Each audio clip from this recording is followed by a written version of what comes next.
जदयू में कई तरह के मोड़ आ रहे हैं और इस मोड़ पर ऐसे चौराहे पर खड़ी हो गई है जदयू जहां से किधर जाना है ये फैसला अभी तक नहीं हो पाया है।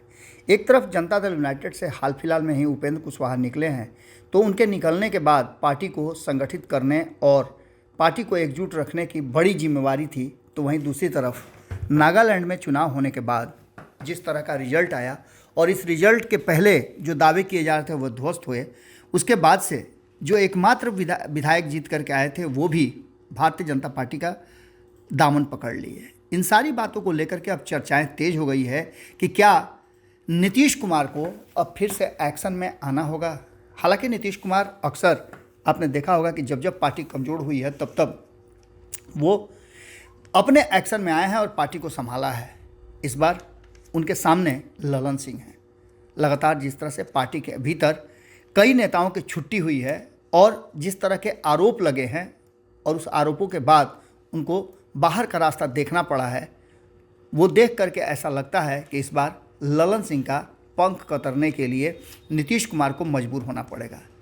पिछले 2 सालों से जिस तरह से जदयू के अंदर ललन सिंह का वर्चस्व कायम है और लगातार वो पार्टी के हर फैसले को अपने हिसाब से कर रहे हैं, उसे लेकर के भी कई तरह की बातें कही जा रही हैं। कहा यह जा रहा है कि पार्टी पर पूरी तरह से कमांड जो है वो ललन सिंह का हो गया है। नीतीश कुमार ने पूरी तरह से उनको छूट दे रखी है, जैसा कि पहले आरसीपी सिंह को दे रखी थी। लेकिन केंद्रीय मंत्रिमंडल में शामिल नहीं होने के बाद ललन सिंह जिस तरह से एक्शन में आए हैं और जिस तरह से विवाद खड़ा हुआ आरसीपी वर्सेस ललन, ये पार्टी के लिए ठीक नहीं था और अंततः इन सारी स्थितियों को देखते हुए आरसीपी सिंह को पार्टी से बाहर होना पड़ा। हालांकि पार्टी से बाहर होने के पीछे आरसीपी सिंह के कई तरह की बातें थी। उपेंद्र कुशवाहा इस बीच में आए थे और उपेंद्र कुशवाहा की महत्वाकांक्षाएं ललन सिंह अच्छी तरह से जान गए थे। हालांकि महत्वाकांक्षा ललन सिंह की भी थी और उन दोनों की महत्वाकांक्षा एक साथ जुड़ी तो आरसीपी सिंह को बाहर का रास्ता देखना पड़ा।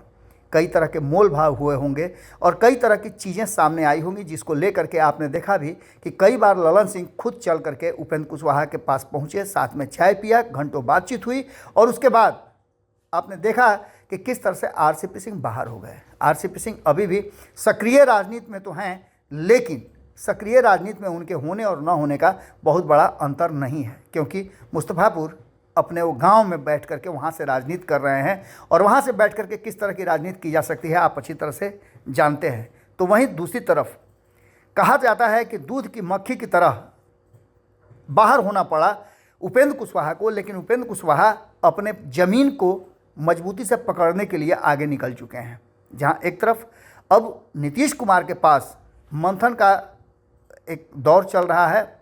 नीतीश कुमार मंथन कर रहे हैं कि आखिर पार्टी लगातार टूट रही है और पार्टी की लगातार बदनामी हो रही है, उसको लेकर के उनको क्या करना चाहिए।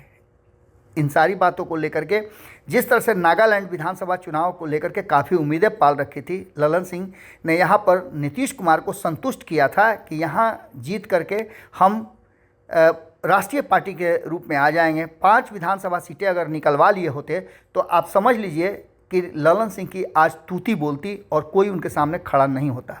लेकिन कहा जाता है कि प्रकृति का अलग ही अपना फैसला होता है, वक्त किसी को छोड़ा नहीं है।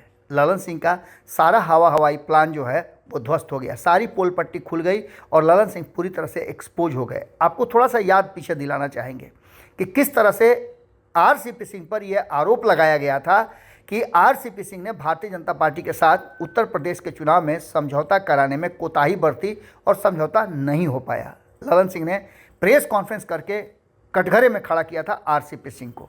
अब उसी कटघरे में खुद ललन सिंह खड़ा है और ललन सिंह जिस स्थिति में आ गए हैं कि पार्टी में भी टूट हो रही है, पार्टी में सामंजस्य नहीं बैठ रहा है। वहीं नागालैंड की घटना जो है उसको लेकर के भी अब कई तरह की चर्चाएं शुरू हो गई हैं। ऐसी स्थिति में आप समझिए कि बिहार में कहीं ना कहीं अब नीतीश कुमार को एक बार फिर से आगे आकर के कमान संभालना होगा। चर्चाएं ज़बरदस्त ढंग से शुरू हो चुकी है कि अक्सर नीतीश कुमार पार्टी और अपने कुर्सी के लिए रंग बदलते हैं, इसके वो माहिर खिलाड़ी माने जाते हैं। तो क्या नीतीश कुमार ये समझ चुके हैं कि उनको अब जदयू का कमान एक बार फिर से संभालना होगा, तभी जदयू के भविष्य से सुधर सकता है।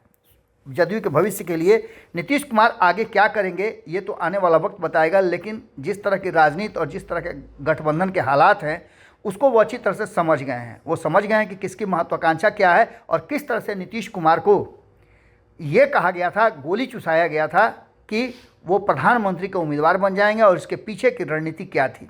आपको बता दें कि रोज़ इस कहानी को कहा जा रहा है। इसके साथ साथ आपने देखा होगा कि एक तरफ जहां उपेंद्र कुशवाहा की सीट खाली हुई है उसको लेकर के उस पर किसकी नियुक्ति होगी, कौन नॉमिनेट होगा, ये चर्चा चल ही रही थी। इसी बीच में आयोगों के गठन और निगमों को लेकर के भी प्रशासनिक पदों पर कई ऐसे चेहरे थे जिनको लाने की कोशिश की जा रही थी, लेकिन सारा मामला कहीं ना कहीं दबा हुआ है। अब इन सब बातों को लेकर के नीतीश कुमार एक बार फिर से रंग बदल सकते हैं और सियासत का एक नया दौर देखा जा सकता है। जदयू के समीक्षा करने के बहाने हो सकता है कि नीतीश कुमार आने वाले समय में अपने हाथ में पार्टी का पूरा कंट्रोल ले लें, और अगर कंट्रोल ले लेते हैं तो ऐसी स्थिति में बहुत ही कम कद हो जाएगा ललन सिंह का। पहले भी ललन सिंह को लेकर के, उनके फैसलों को लेकर के एक पूरी टीम जो है वो उनसे नाराज़ चल रही है, और ललन सिंह के जो जिस तरह के तेवर हैं, जिस तरह से एडमिनिस्ट्रेटिव हैं वो, और जिस तरह से उन पर आरोप लगते रहे हैं कि वो नीतीश कुमार के करीब किसी को नहीं जाने देते हैं, ये सारी बातें अब समझ में आने लगी हैं और इन सारी बातों पर अब नीतीश कुमार को फैसला लेना है। आपको बता दें कि जदयू के अंदर एक ऐसा धड़ा है जो नीतीश कुमार पर दबाव भी बनाना शुरू कर चुका है, ताकि अपने चहेते वोटरों के बीच आरसीपी सिंह, उपेंद्र कुशवाहा के पार्टी छोड़ने के बाद एक संदेश भी जाए, जिससे कि पार्टी में जो समीकरण है उस समीकरण को बरकरार रखा जा सके। ये बताने की कोशिश करनी जरूरी है कि ललन सिंह नहीं बल्कि लौकुश समीकरण ही जनता दल यूनाइटेड का आधार है। आपको बता दें कि नीतीश कुमार के भीतर भी ये मंथन का दौर चल रहा है। वर्तमान राष्ट्रीय अध्यक्ष का कोई जनाधार नहीं है, ये बातें कहने से कोई गुरेज नहीं हो सकती है। वे एक हद तक चुनावी रणनीति तो बना सकते हैं मगर वोट ट्रांसफ़र नहीं करा सकते हैं। तो चिंता की बात यह है कि क्या इन दोनों के बाहर निकलने के बाद नीतीश कुमार को अब कोई बड़ा फैसला लेना होगा।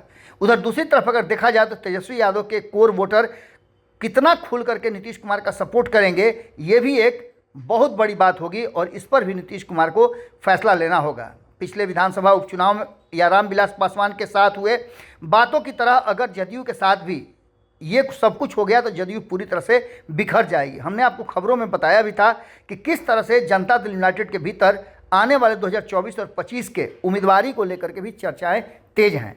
लोगों को जो वर्तमान में सिटिंग कैंडिडेट हैं उनको ऐसा लग रहा है कि आने वाले समय में उनके उम्मीदवारी पर प्रश्न खड़ा हो जाएगा। इन सब बातों से कहीं ना कहीं नीतीश कुमार कोई अप्रत्याशित फैसला ले लें तो कोई बड़ी बात नहीं होगी।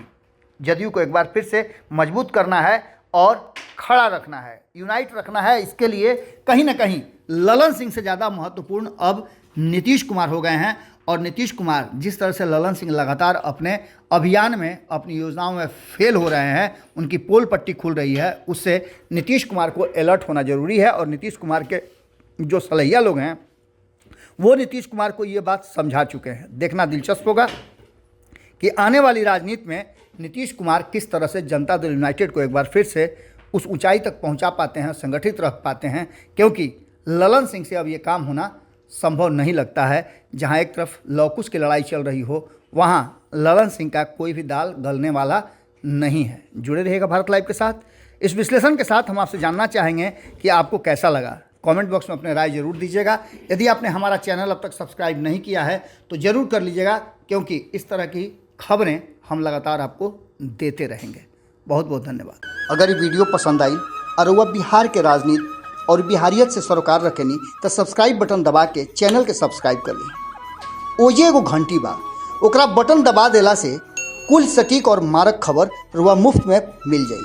अगर रुआ पत्रकारिता के हमनी के नया प्रयोग में सहयोग कर चाहतानी तो ज्वाइन बटन दबा दी। पेटीएम नंबर नोट कर ली 9386816700। धन्यवाद।